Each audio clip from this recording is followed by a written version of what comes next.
نحمده ونصلي ونسلم على رسوله الكريم اما بعد بسم الله الرحمن الرحيم بل لا يستحقه على الحقيقة سواه فإن ترتب الحكم على الوصف يشعر بعليته له يا رب صل وسلم دائما أبدا على حبيبك خير الخلق كلهم رب اشرح لي صدري ويسر لي امري واحلل عقدة من لساني يفقهوا قولي رب زدني علما اللهم صل على محمد وعلى آل محمد وبارك وسلم وصل عليه. علامہ قاضی بیضاوی رحمت اللہ علیہ نے فرمایا تھا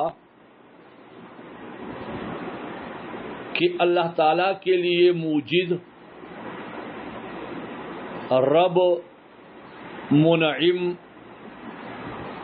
بالنعم کلہا اور یوم الجزاء میں تمام امور کے مالک ہونے کے اوصاف کے ساتھ جو حکم لگایا تھا، یہ اوصاف اللہ کے لیے ذکر کیے تھے اس بات پر دلالت کرنے کے لیے کہ اللہ تعالی جل جلالہ امن والہ حمد کے لائق ہیں، ان سے زیادہ لائق حمد کا کوئی بھی نہیں.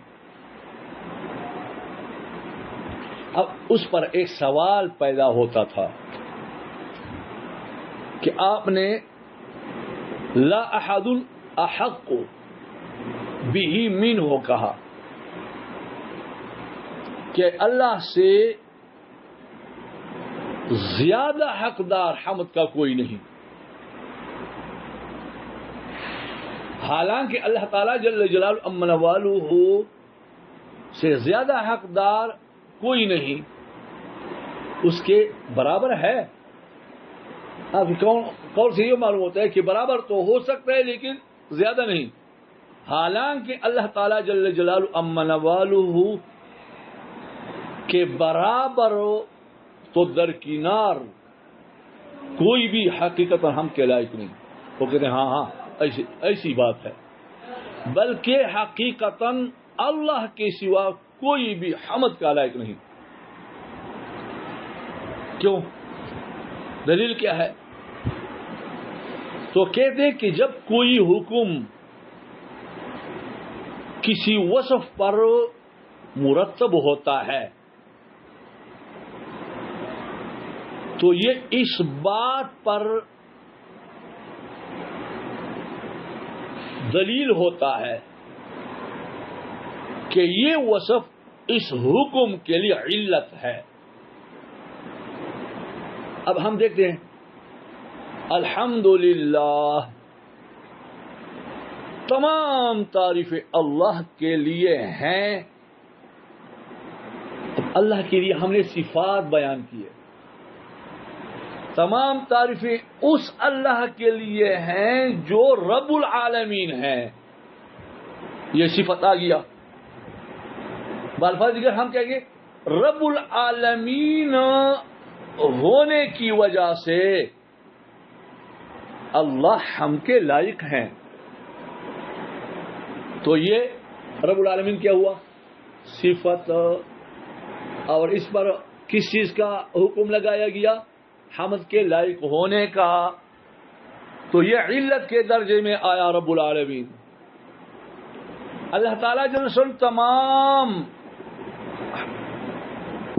تعریفوں کے تمام تعریف اللہ تعالیٰ کے لیے ہیں. کیوں؟ اس لیے کہ وہ عام رحم کو ان کے کرنے والے بھی ہیں اور خاص رحم کرنے والے بھی ہیں، بڑی نعمتیں کرنے والے بھی ہیں اور اس دنیا میں بھی اور آخرت میں بھی.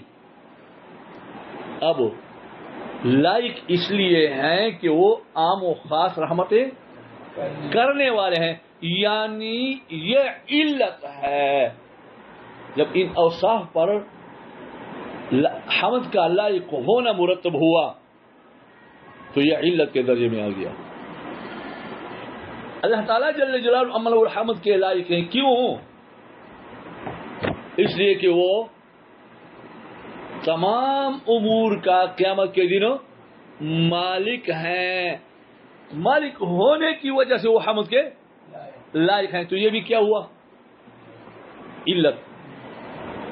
فرماتے ہیں بل لا يستحقه على الحقیقت سواہ، بلکہ حمد کا مستحق نہیں ہے حقیقت میں اللہ کے سوا کوئی بھی۔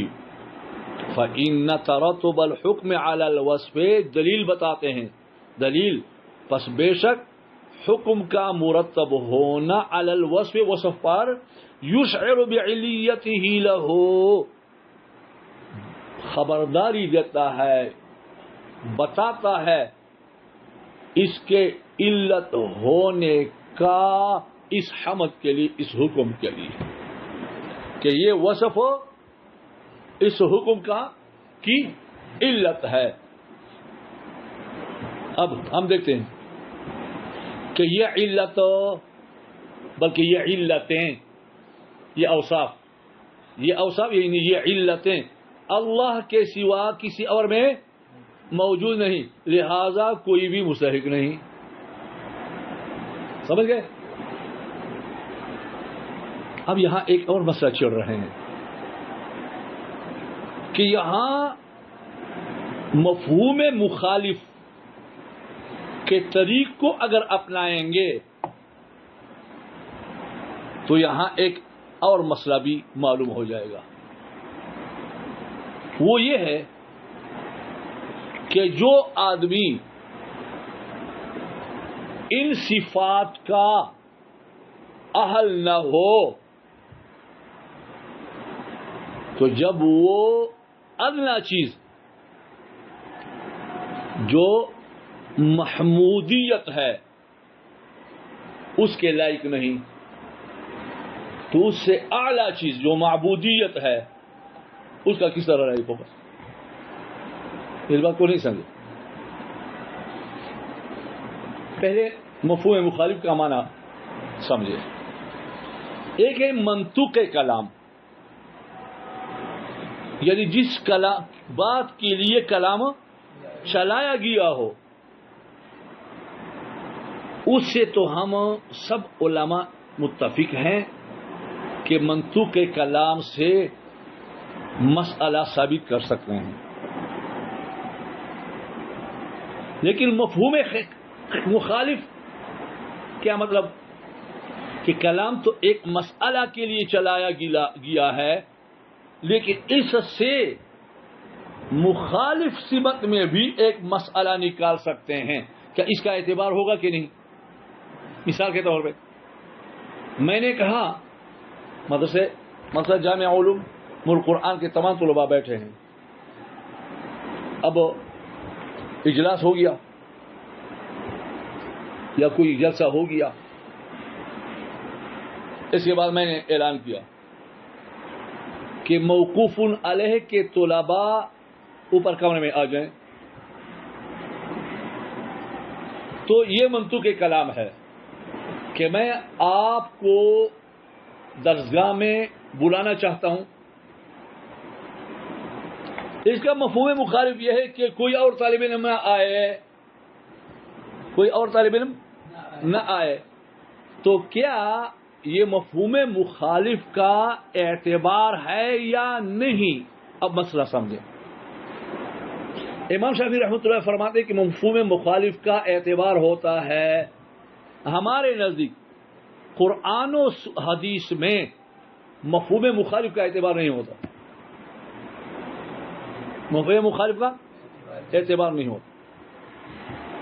ہاں، عوام الناس کے اقوال میں مفہوم مخالف کا اعتبار ہو سکتا ہے، جیسے کہ میں نے کہا کہ موقوف علیہ کے طلباء آ جائیں، تو اس کا مفہوم مخالف یہ ہے کہ باقی طلباء نہ آئیں۔ کیونکہ میں نے بیضا بھی پڑھانی ہے، باقی طلباء کیوں آئیں؟ تو مفہوم مخالف قرآن و حدیث میں ہمارے نزدیک معتبر نہیں ہے. کیوں؟ اس کا کے نقصانات ہیں. اگر آپ مفہوم مخالف لے آئیں اس میں نقصانات ہیں. ایک مثال دیتا ہوں، باقی مثالیں اگر آپ دیکھنا چاہیں تو میری کتاب دقائق السنن میں نیٹ سے ڈاؤن لوڈ کر کے آپ دیکھ سکتے ہیں. ایک مثال دیتا ہوں. مفہوم مخالف قرآن میں یا ایھا الذین آمنوا لا تأکلوا اموالکم لا تأکلوا الربا یا ایھا الذین آمنوا لا تأکلوا الربا اضعافا مضاعفہ. اے ایمان والو سود نہ کھاؤ دو چند. اب یک چند تو کھا سکو گے، ہاں؟ جب دو چند ناجائز ہے تو اس کا مفہوم مخالف کیا نکلا؟ یک چند جائز ہے. اور اگر یہ معنی کریں تو جائز ہو جائے گا؟ نہیں. اس وجہ سے ہم کہتے ہیں کہ کئی جگہ نقصان پھر آتا ہے، اس وجہ سے مفہوم مخالف نہیں لیں گے. لیکن یہاں چونکہ قاضی بیضاوی رحمہ اللہ تعالی شافعی ہیں، ان کے نزدیک مفہوم مخالف معتبر ہے، اس وجہ سے ان سے ان آیاتوں سے وہ یہ معنی لے رہے ہیں کہ دیکھیں اس سے یہ مطلب نکل رہا ہے کہ جو آدمی ان صفات سے متصف نہیں ہے وہ حمد کا لائق نہیں، اور حمد بمقابلہ عبادت کے ادنا ہے. لیکن آپ محمود ہیں کہ آپ کی تعریف کی جائے، لیکن آپ معبود نہیں ہو سکتے. جب ان صفات کے ساتھ اللہ کے علاوہ کوئی محمود نہیں بن سکتا جو ادنا درجہ ہے، تو وہ معبود تو بطریق اولا نہیں بن سکتا. اور یہ اس لیے ہم نے مفہوم مخالف نکالا تاکہ یہ دلیل بن جائے ایاک نعبد و ایاک نستعین کے لیے کہ ہم کیوں عبادت کرتے ہیں. اس لیے عبادت کرتے ہیں کہ ان صفات کی اے اللہ آپ لائق ہیں، کوئی اور لائق نہیں حمد کا. جب حمد کا لائق نہیں تو عبادت کا کس طرح لائق ہو سکتا ہے؟ لہذا اس وجہ سے ہم آپ ہی کی عبادت کرتے ہیں.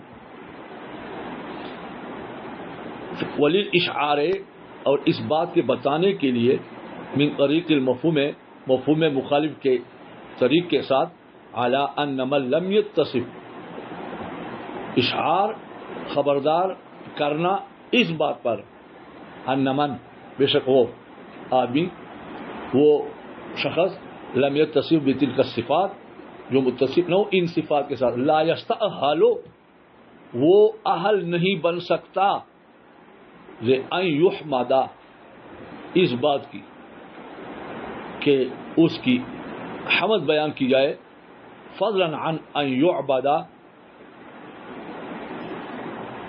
درکنار زیادہ اس بات سے کہ وہ عبادت کی جائے، اس کی عبادت کی جائے. کیا مطلب؟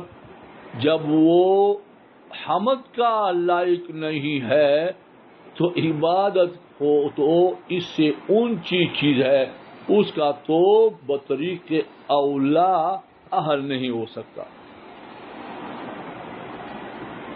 لیکون دلیل علی ما بعدہ، یہ مفہوم مخالف اس لیے لیتے ہیں تاکہ ما بعد کے لیے دلیل بن جائے. لیکن ہم بھی کہتے ہیں کہ بھائی مفہوم مخالف نہ لو. اسی طرح بھی کہ اللہ تعالیٰ جل جلالہ عمل والہ کا حمد ان اوصاف پر مرتب ہوا. جب ان اوصاف پر مرتب ہوا تو وہ حمد کے ہی حمد کے لائق ٹھہرے. اب چونکہ وہ مالک یوم الدین ہیں اور قیامت کے دن وہ تمام چیزوں کا بدلہ دیں گے، تو ان تمام چیزوں میں سب سے اعلیٰ قسم کیا ہے؟ عبادات ہیں. اس وجہ سے اللہ تعالیٰ جل شانہ سے ہم اجر کے طلبگار ہیں. اس لیے ہم نے کہا کہ یا اللہ ہم تیری ہی عبادت کرتے ہیں، لیکن اس عبادت میں بھی چونکہ ہم اللہ کو محتاج ہیں، اس سے ہم نے کہا کہ خاص تجھی سے مدد بھی مانگتے ہیں. فالوصف الاول، بہرحال فالوصف الاول لبیان ما هو الموجب للحمد. اب وضاحت کرتے ہیں کہ یہ اوصاف جو اللہ تعالیٰ جل جلال امن والو پر جاری ہو گئے، یہ اس بات پر دلالت کرنے کے لیے کہ حمد کے لائق صرف اللہ تعالیٰ ہیں، کوئی اور نہیں ہے. ذرا تفصیل اب سن لو. پس فا تفصیلیہ ہو گیا، فا تفصیلیہ. پس وصف اول یعنی رب لے بیان ما هو الموجب للحمد، یہ اس چیز کے بیان کے لیے ہے جو کہ حمد کو لازم اور ثابت کرتا ہے. اب حمد کو جو لازم کرتا ہے وہ کیا ہے؟ وہ الایجاد والتربیہ. ربوبیت میں دو باتیں آ گئیں کہ اللہ تعالیٰ جل شانہ نے ہمیں عالم کو ایجاد بھی کیا ہے اور تربیت بھی کی. تو اللہ تعالیٰ جل شانہ ایجاد کرنے والے اور تربیت کرنے والے ہیں. اس وجہ سے ہم جب دیکھتے ہیں کہ اگر کوئی کسی کو وجود بھی دیتا ہے اور اس پر یہ رحم کرتا ہے کہ ابتدا سے انتہا تک، کمال تک تدریجاً اس کو پہنچاتا ہے، اس کے لیے اسباب مہیا کرتا ہے، تو کیا اس منعم کی حمد اس پر لازم نہیں ہے؟ کیا حمد لازم نہیں ہے؟ لازم ہے. والثانی الرحمن والثالث الرحیم، یہ دو صفات اس لیے آئے ہیں للدلالة على انه متفضل بذلك مختار فيه ليس يضر منه لإيجاب بالذات ووجوب عليه قضية بسوابق الأعمال حتى يستحق به الحمد. پہلے یہاں تین مذاہب سننے.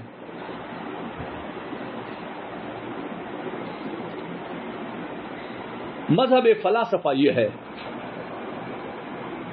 کہ اللہ تعالیٰ جل جلالہ امن والہ مضطر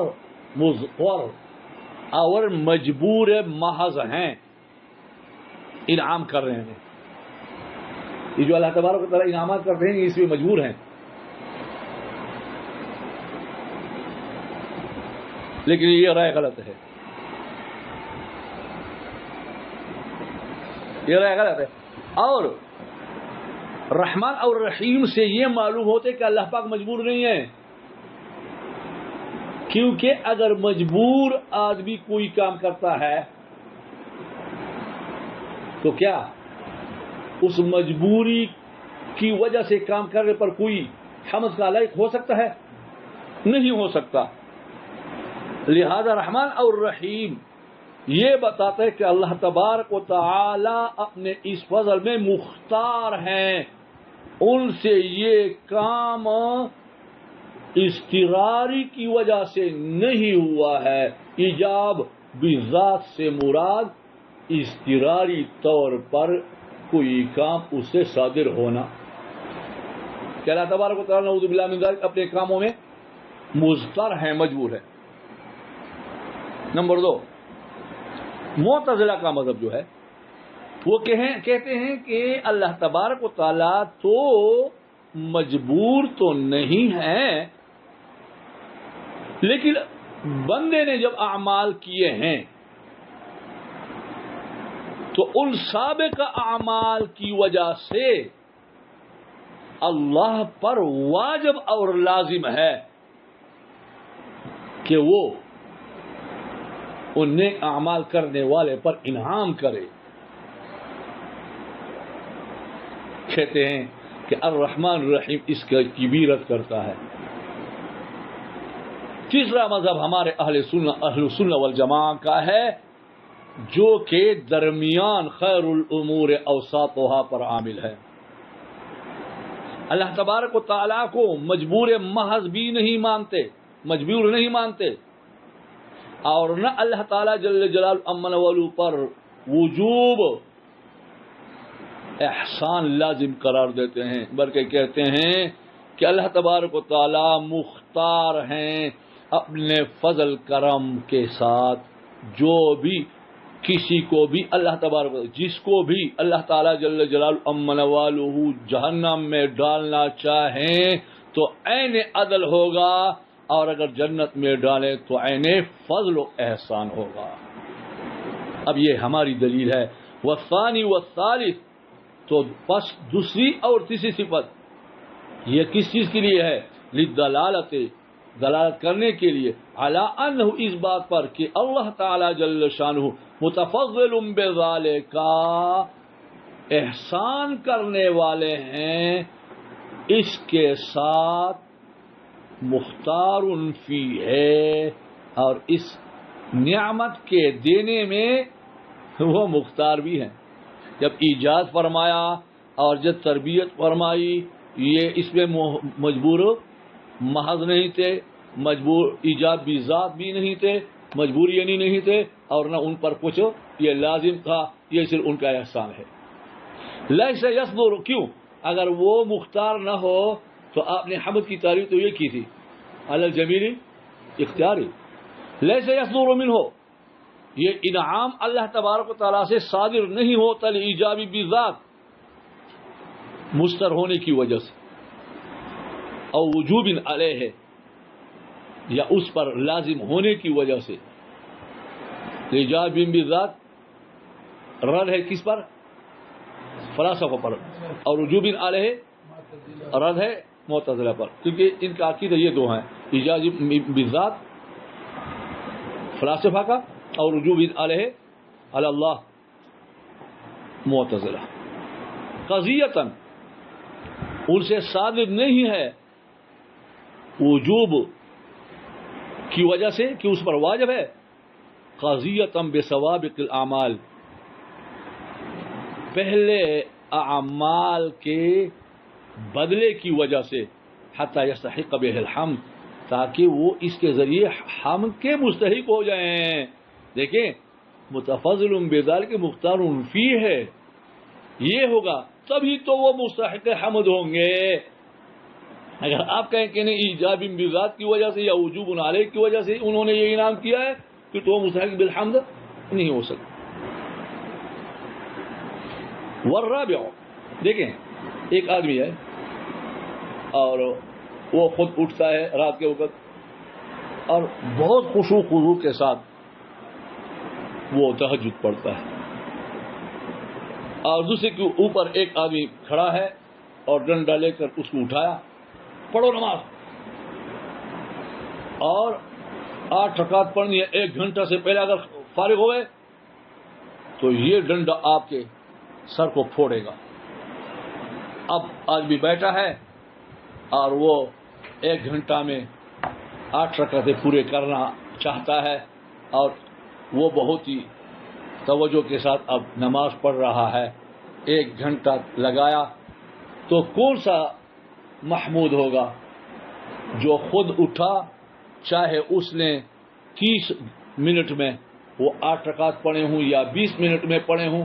دراصل وہ محمود ہے کیونکہ وہ اپنے اس کام میں مختار ہے، اور جس کے سر پہ وہ ڈنڈا رکھا ہوا ہے اور اس کو سے پڑھنا چاہتا ہے، وہ لائق حمد نہیں ہے. تو اللہ تعالیٰ جل جلالہ امن والہ مختار سمجھیں گے اور اپنے اختیار کے ساتھ ہم فضل و احسان کرنے والے سمجھیں گے، تب وہ لائق حمد ہوں گے. الرحمن الرحیم سے اسی طرف اشارہ ہے کہ وہ اس میں مختار ہے، اپنی رحم کی وجہ سے یہ تربیت فرمایا ہے اور ایجاد کیا ہے. والرابع، اور مالک یوم الدین کی جو صفت ہے، مالک یہ تحقیق الاختصاص ہے، خاص ہونے کی تحقیق اور ثابت ہونے کے لیے فَإِنَّهُ مِمَّا لَا يَقْبَلُ شِرْكَ فِيهِ، کہ دیکھیں اللہ تعالیٰ جل جلالہ عم نوالہ صرف حمد کے لائق ہیں، اور حمد اس کے ساتھ خاص ہے اس وجہ سے کہ قیامت کے دن وہ جزا و سزا کے مالک ہیں، کوئی بھی ان کے ساتھ شریک نہیں ہے۔ فَإِنَّهُ مِمَّا لَا يَقْبَلُ شِرْكَ فِيهِ، یہ اس قبیلے سے ہے کہ اس میں شرکت قبول نہیں کرتا۔ اور ساتھ ساتھ دو باتیں بھی اس میں شامل ہو گئیں مالک یوم الدین میں، کہ جب اللہ تعالیٰ جل جلالہ عم نوالہ اس دن مالک ہیں جزا کے، تو جب جزا دیں گے تو حمد کرنے والے کو جو اللہ تبارک و تعالیٰ نے وعدے کیے وہی دیں گے، اور جو اللہ کی حمد سے اعراض کریں گے ان کے لیے جو وعیدات آئی ہیں تو اللہ تبارک و تعالیٰ ان کو سزا بھی دیں گے۔ وَتَزْمِيلُ الْوَعْدِ الْحَامِدِينَ، اور اس میں مالک یوم الدین میں حامدین کے لیے وعدے کا شامل ہونا ہے، اور معرضین عن الحمد کے لیے والوعید للمعرضین، اور حامد سے اعراض کرنے والوں کے لیے وعید کا شامل ہونا ہے۔